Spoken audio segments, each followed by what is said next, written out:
Welcome back, everyone. Mike McConville here one more time, Stratford, Ontario, Canada, for StringTech Workstations. We've got a Taylor 814 CE cutaway electric.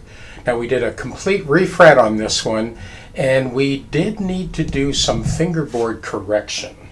We all know what a truss rod is supposed to do, but the neck doesn't always react in the ways that you think and hope it will. Now, in this case, we have a very flexible neck on this guitar. So there were multiple issues that we had to deal with because Dan, who's a fantastic player, he'd been around forever as a pro player, he has multiple tunings that he uses. He's got different string gauges that he uses, and he's constantly adjusting the guitar. So this is one of those rare instances where it's not worth doing a compensated nut or a compensated saddle, because every time he changes tuning or changes strings, all those minute adjustments go right out the window.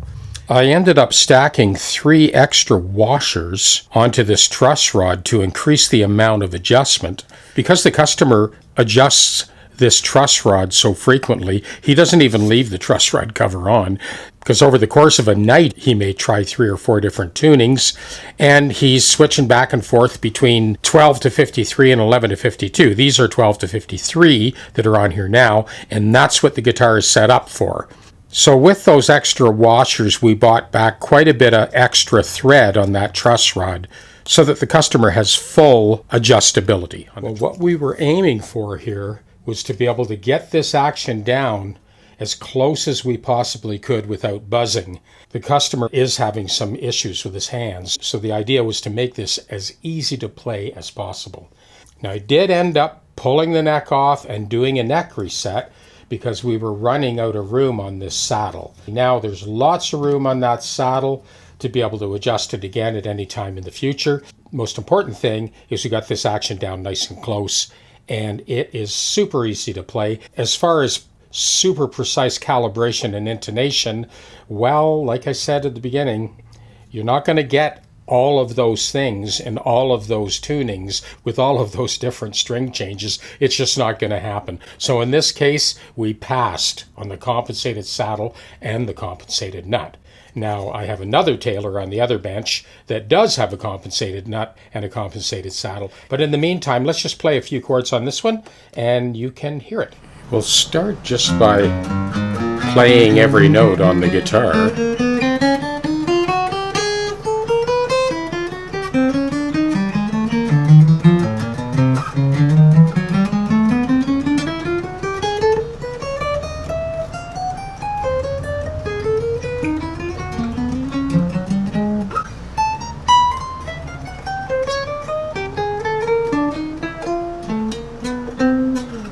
Dan was willing to lighten up his touch to avoid any extraneous buzzing, because everybody knows no matter how perfect the neck is, if you hit it hard enough, it's going to buzz.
once again, these are the 12 to 53 at concert pitch. I did tune it because you can only do so much calibration, without a compensated nut and compensated saddle. So the final tuning was just EB,